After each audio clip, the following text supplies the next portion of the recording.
Hey guys, what's up? Zax here. Today we are here with another F1 topic video, and today we're going to be talking about paid drivers. And I think a lot of people don't like paid drivers in Formula 1, but I'm going to go through what I think the good and bad points about people that bring a lot of sponsorship into a team are. And of course, as always, leave your comments down below in the comment section. Always interesting to see what you guys think, and it'd be interesting to get some sort of conversation going down in the comment section.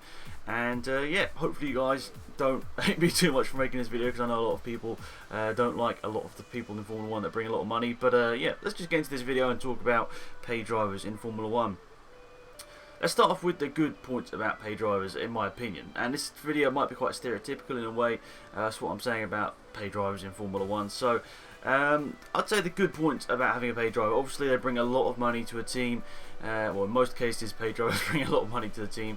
As you'd understand, the sort of name they're given, paid drivers, bring a lot of money to the team, which can help with development of the car, can help them move further up the grid, especially a team like Caterham or Marussia. If they have a really big paid driver, they can maybe move up a couple of positions. I mean, we've seen in the last 2 years Chilton brings in quite a bit of money, and Marussia have really improved. But you can say the same thing with Caterham. They've had they've got Ericsson, which brings in a massive amount of money, and you see Caterham going nowhere. So obviously it's about the team as well and what they can do with the money, but I think the money can always be there to help the teams improve and get better, and obviously hopefully get further up the grid and hopefully get more championship points.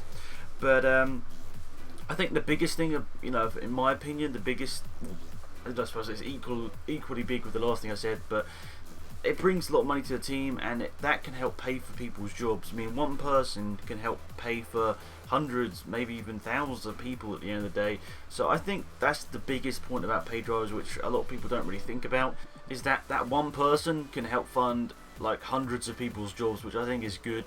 But I think most of the time the teams have enough money through their own sponsorship deals to pay for the people working for them, and most of the time the money that they get given through these big sort of organisations behind drivers normally just goes towards car development. But we've seen in Lotus's case this year, it hasn't really worked out at all, that's it. But anyway, let's get into the bad points I'd say about paid drivers.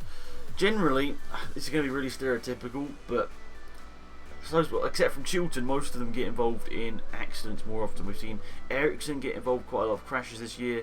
Maldonado has been better than he was in 2013, or 2012 I should say, really. He didn't really do much in 2013, but 2012 Maldonado's improved since 2012 in terms of his crashing, but he still crashed a couple of times, obviously most memorably for a lot of people in Bahrain into Gutierrez, and obviously Gutierrez did the favour back by crashing into him again in Silverstone. So generally I'd say they have more accidents than people that don't bring in more money. And I was saying at the start of this video, it's quite a stereotypical thing.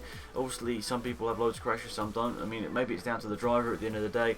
Maybe it's because they think they've got so much money behind them, they can risk more on the line and they can put it all out there, and maybe if they don't get involved in an accident they get a good result, but if they do get involved in an accident, then obviously that's another crash for the team. And obviously with more accidents, that's more repair bills and everything for the team. So if they crash so much, it might even equal out. Why don't you just get a good driver at the end of the day? This bad driver, or paid driver, has crashed so many times, and that's not good. Okay, stereotypically I'd say it's hard to say, but stereotypically you could say they're slower, that they only get their seat because of their money. That's stereotypical in a way, because we've seen Maldonado put in a really good result, obviously in Spain 2012. He's done very good stuff since, but a lot of it goes unnoticed because a lot of people hate him. But I try and keep a very biased new viewpoint on things, and I think I've been trying to watch Maldonado because I realised he had such a lot of hate on him from 2012. I've been trying to watch him, and through 2013 he did a really good job, and I honestly think that he deserved another year at Lotus, but that's just my personal opinion there. And if they crash a lot, they're slow, it puts quite a bad representation of the team and what the sort of drivers they're looking at. I mean, you don't see Ferrari going for someone that brings in 30-40 million because they already have that money, but I think also Ferrari want to have that, they want to have that representation of the team, that they are the best, they pick the best drivers. And you don't see McLaren really go for it, even if they said to Perez about some sponsorship deal with his Mexican sponsors, but I think even the Mexican sponsors couldn't pay enough to do what McLaren wanted. So At the end of the day, pay drivers, as I say, generally probably a little bit slower in comparison. Just stereotypically, they are slower.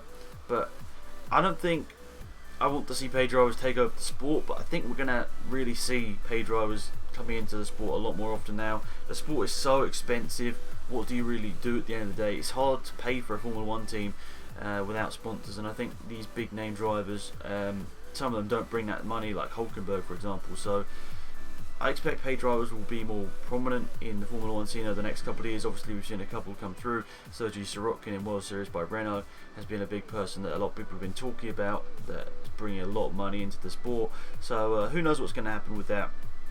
But yeah, that's pretty much it for this video, guys. Thanks for tuning in, and it's been Alex Mad. Goodbye.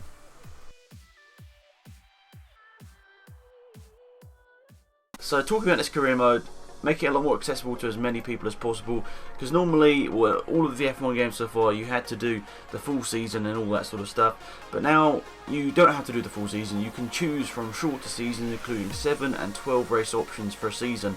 So I'm not sure whether that's you choosing the races, or maybe you just get given a set amount of races that you need to do.